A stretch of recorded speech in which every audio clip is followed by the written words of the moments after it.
Chapter 42, Cat 3. The assistant professor, Cleo Elpin, had her head down on the desk in her private laboratory. Her fluttering, wavy blonde hair was spread out across the table as she grabbed her glasses from where they sat beside her. Most assistant professors, who would begin working as teachers after receiving a degree in elemental studies, spent the first month enjoying the romance and beauty as they walked around campus. However, once they realized how much they needed to endure before becoming successful professors with influence, they quickly changed their minds. They would then desire to return back to their degree program, focusing on their studies. The same was true for Cleo, who was in her second semester as an assistant professor. "I want to die." Cleo was proud of her appearance, pale and baby-smooth skin, with eyes that could instantly captivate others. Despite her increasing age, she was quite protective of her uniquely youthful beauty. But when she looked up for a brief moment and saw herself in the mirror, she resembled a walking corpse. Despite the fact that she took good care of her skin every day in fear of having dry skin, the dark circles under her eyes were gradually expanding. Soon, they would be big enough that they would resemble two continents coming together. "I want to die." Even though she was yelling quietly, no one was listening. Even if it was just a beginner course, there was still so much to do to prepare for it. At the same time, she also has to pay attention to the academic growth of each student. Then, in addition to that, over just one semester she had submitted more than 6 research proposals to the Organization of Magicians. However, every single one of them was rejected. It would have been great if they had explained the reason for the rejection, but it seemed like it was mostly due to their stance of not trusting rookie assistant professors. In regards to her research, since she couldn't proactively update the amount of data, the sources she was able to include in her paper were limited. Because of the lack of research results, the school was starting to put pressure on her as well. In the meantime, she had to wonder just what was with the sheer number and types of incidents that were occurring. Most of the post-processing work regarding those incidents was left to Cleo, the assistant professor. Quote. She had fear trickling down her back. She worried that, at her current rate, she would become a wrinkly old lady by the time she was a professor. Cleo used to be called a gifted child, having been sent to academy at an early age. Then, at the young age of 20, she had completed all of her advanced degree programs. Later, she even received her own private laboratory as an assistant professor. Other than a few honorary professors, she was the youngest person to achieve such a feat within the school. Nevertheless, her life was now like this. She had thought that her life would have started blossoming, but instead she had no idea that all of these difficult hardships would be waiting for her. Knock, knock. As she was moping pessimistically about her life, she suddenly heard a knock coming from her door. Did her assistant come to give a report after checking the equipment for the elemental studies class? Whoosh! Before Cleo could tell them to enter, the door swung open as she looked up. She spotted someone with a skull-like face. "Were you taking a break?" It was the senior professor in charge of the first years, infamously known as the mannerless skull face. He also happened to have been Cleo's advisor from the moment she started her degree. Cleo had lived more than 5 years of her life as a student of the stubborn Professor Glast. Having that type of history between them, seeing him here now, there was nothing to feel awkward about. However, she had a bad feeling about this. It stemmed from him coming all the way up to her lab. "Oh, my. Professor Glast. What brings you to my laboratory? Would you like a cup of coffee?" "No. I'm fine, Cleo. I'll just talk about a bit of business, then head out." Quote. Cleo felt a cold sweat running down the back of her neck, but continued to smile without showing her unease. What reason? Did you receive the report on the accident at Offellis Hall?" "Yes." Quote. The inspection department has finished their investigation regarding the truth behind the incident. And the date of the disciplinary committee meeting to punish the one behind the incident has been set. Though, the school said there seems to currently be a lack of members that are going to observe the meeting. At this rate, only the dean himself will go. Quote, I see. What about the third-year senior professor, Alvague? For academic reasons, he will be going to the Organization of Magicians. Quote, Professor Kelbrame, he's busy consulting the royal family of Kroll. I couldn't interfere with his affairs with the imperial family. Quote, oh, I heard that Professor Delphina has returned from her vacation. She got hurt. She is currently experiencing back pain. Quote, what about yourself, Professor Glast? Is what she wanted to ask, but she held it in. She was sure that he would go off to research his celestial magic, making up some ridiculous excuse. You can just read over the report regarding this case and make your own judgment. Then, you can write your opinion on the given form and leave the rest of the simpler paperwork to an assistant under you. But make sure to make the important decisions yourself. Quote, Professor Glast, I'm sorry. However, as it's the beginning of the semester and I'm in charge of the beginner course, I've been quite busy lately. And I also have more than 3 research papers left that I need to write, so I'm already in a bit of a crisis. I see. Then you'll just have to sleep less. Quote, nodding her head and accepting her fate, she watched Professor Glast drop the files on the relevant materials before leaving the laboratory. Quote, quote. Cleo opened up the files without a change in expression. Looking it over and checking through it, it was a brief summary regarding the truth behind the occupation of Ophelis Hall.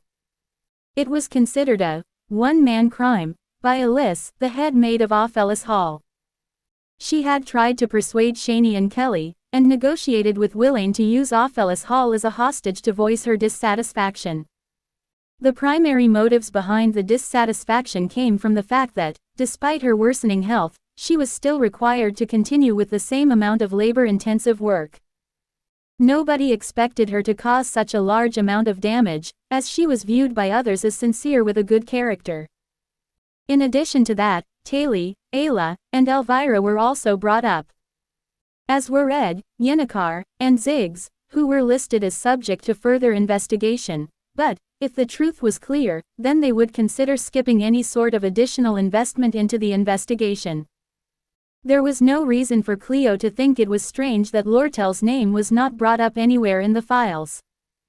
Anyway, after looking through it all, she got an estimate of just how much work there was to take care of. What the? This isn't even all that much.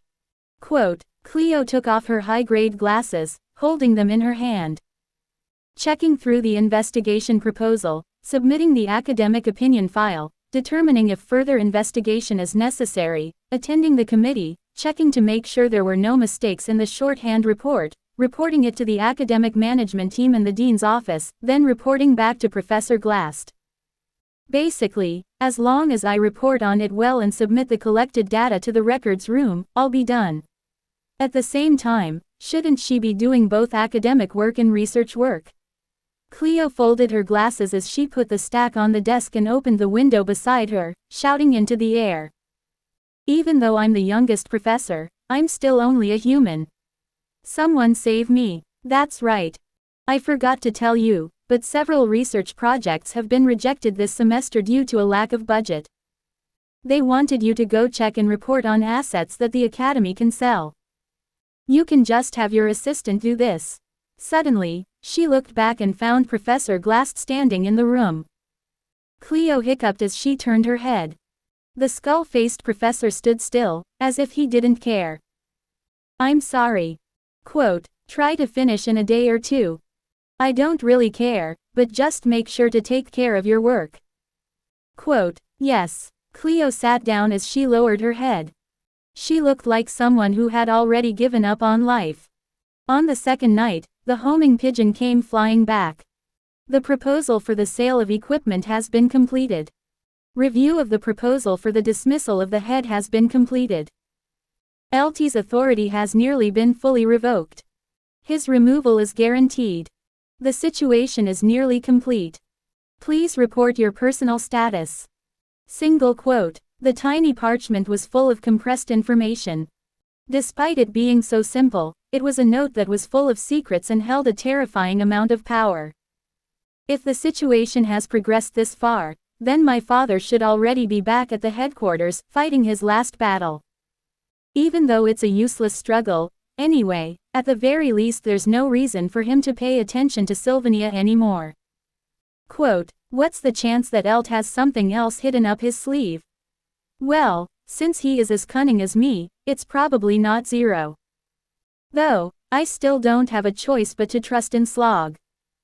He's aiming for a position as the next head. Since I'm far away from the action, there's not much else I can do. Quote, the burning campfire drove away the darkness of the night. As it was now late, Yennecar had already left for the dorms. Late summer, or was it early fall? The northern forest was on the border of starting to change its clothes. Some of the broad-leaved trees in the outskirts had already begun to change their colors. The sound of the bugs had reduced greatly compared to the middle of summer, and the forest at night had become much quieter. When it came to changing clothes, it wasn't just the forest. It was the same for me, too. Isn't it a bit too shabby, considering it's a uniform that has been mended? Well, I mean, this much is fine. Quote, there was nothing good that would come from me prolonging my absence any longer, so I planned to go to school the next day. I went ahead and tried on my uniform, which was thankfully pretty clean. Well, right now I'm safe, so that's a relief. Quote, with a big smile, Lortel pulled at her robe's hem and sat down. I have quite a lot of work to do right now. I guess it's just deciding what to do first. No matter how hard they work to restore Ophelis Hall, it will still take at least a semester. Quote, that's true. I'll have to check and see if there are any spaces left in the temporary accommodations, then I'll have to clean up the rest of this incident, but most things seem to have ended quite well. Quote, I heard that empty academic offices in the teacher district, as well as the closed buildings in the southern part of the island, were quickly remodeled and turned into temporary accommodations. Quote, though they had done so as nicely as possible, being an improvised accommodation filled with students that are coming from Ophelis Hall, there's no way they will be satisfied. Though, I guess being in such a situation, there's not really a choice but to endure it. Quote, Alyss seemed to be of the biggest concern, but now it seems like that has all been concluded. Quote, quote, I threw some more pieces of firewood into the campfire. Alyss didn't disclose the fact that you were the black curtain behind this incident, right? There's no way she would have.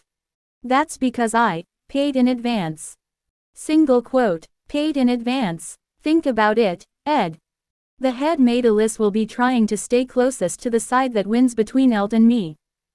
Quote, Lortel took out a small piece of parchment. It was given to her by Bel Maya, who had visited after the incident was over. The parchment was a list of orphanages that Alyss had sponsored her entire life, the cost of maintaining them for a year, and the method that she could use to sponsor them. Since my victory was already certain to a degree, she tried to rejoin my side. It's just that, it's hard to regain trust, since it was already lost. Quote, Alyss had already betrayed Lortel once before. No matter how necessary it might be, would Lortel be able to trust her again? Even if trust was given back out of necessity, it was likely to be disregarded the moment the value of it disappears. Nobody would trust a man who had already betrayed them before. Ms. Alyss, you must already know that I wasn't planning on trusting you. But as a means to instill confidence in me, you tried to prove yourself by keeping your mouth shut.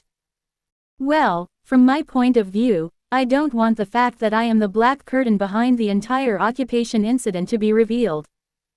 As such, I have no choice but to be on the same side as you. Quote, Alyss was also a malicious person.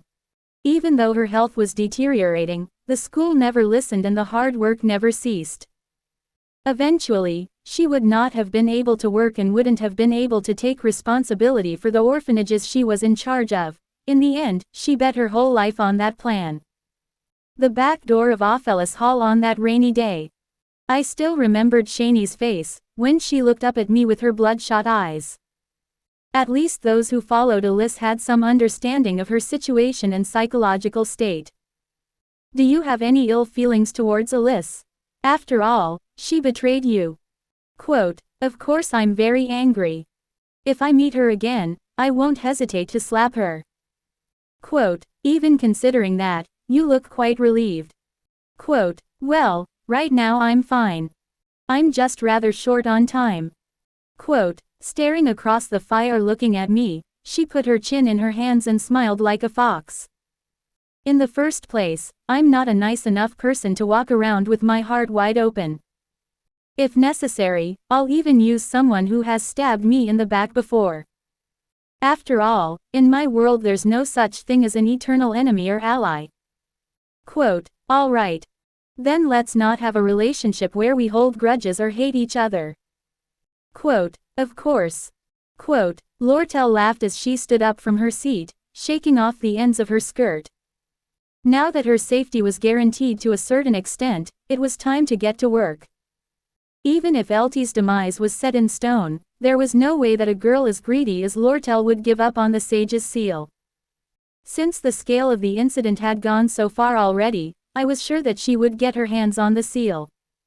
It was time for her to go back to her world, which revolved around business and her life as a merchant.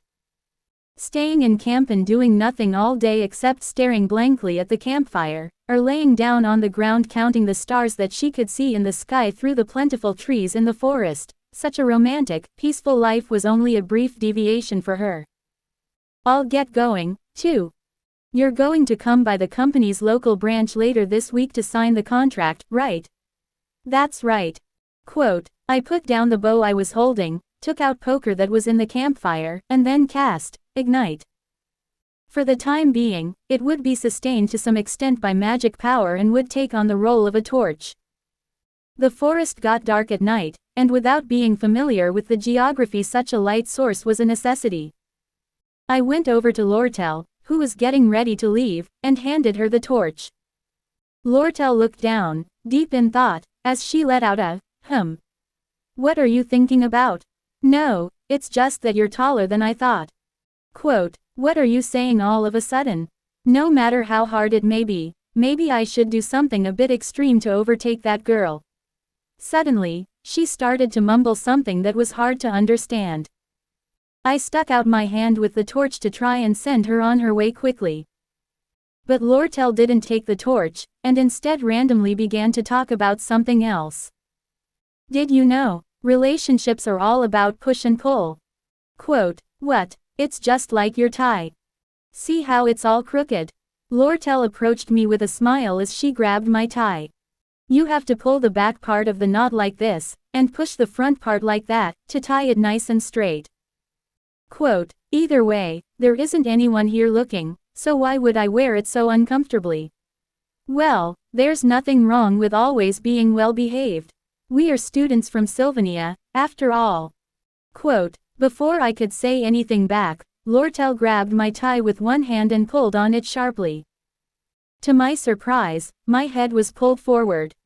Lortel, thinking it was time, stood on her tippy toes. Ellipsis ellipsis. The raspberries we had for dinner were so good, right? Thinking of it again, it was quite nice. Quote, ellipsis ellipsis quote, oh my. I didn't know you'd be so serious. Quote, watch the line. Quote, you upset me. Only then did Lortel take the torch and take a few staggering steps back. Ignoring the fact that she said she was upset, she covered up her smile with her hand. If this girl had a tail, it would definitely be a fox's. If you pull or push too much, you won't be popular. Next time, I'm going to have you pull me, Ed. Quote, she turned her body away from me, but still looked back with a smile as she added on. I'll have to practice pushing, as well. Quote, and so, Lortel disappeared into the dark forest. The light from the torch gradually moved further away, and even though it would shake once in a while or even fall to the ground, she still wouldn't lose her way. I stood in the place that I said goodbye to Lortel as I wiped my face. I felt like I had been hit hard in the back of the head with a hammer. First, I needed to calm down and get a hold of myself. I tried to avoid getting involved with the main storyline characters more than was necessary. However, as expected, things didn't go the way I wanted them to. Above anything else, Eltie's demotion had been brought forward way earlier due to the occupation of Offellis Hall. One of the main storylines, Act 2, Chapter 10's, Battle for the Sage's Seal, was the story in which Elt was supposed to be demoted. In other words, as the story progressed there would be a big hole in the storyline. However, since it was either Elt or Lortel who would have ended up taking their leave, in the end there was no choice other than taking Lortel's side. She had more of a role within the main storyline. In the first place, I didn't have a choice to make at all. Anyway, Eltie's demotion was something that was bound to happen. I needed to try and think of it as the story's sequence being changed a bit, and that it wouldn't have much of a major impact on the storyline, but even as I considered that, I started to feel my anxiety grow. I'd already experienced it many times over. The fact was, even the smallest of influences could have big changes on the progression of the story. Theoretically, as long as I thought that everything was going smoothly, the major progression of the story should have been about the same. However, I couldn't be sure of that anymore. Looking up at the sky, the stars above were as beautiful as always, and the moon was bright. The chirping sound of bugs lingered as the crackling of the campfire remained the same, but I felt like the path the story was heading in would only continue to twist and change. Watching the storyline progress smoothly from the sidelines, while only taking action when necessary, was my plan of action. That had never changed. Nevertheless, I felt anxious, as if I was starting to get sucked into the center of the story against my will. As I considered that, I couldn't help but scrub at my face. I wasn't someone with ambitions. I just wanted to receive my diploma and take care of my own specs.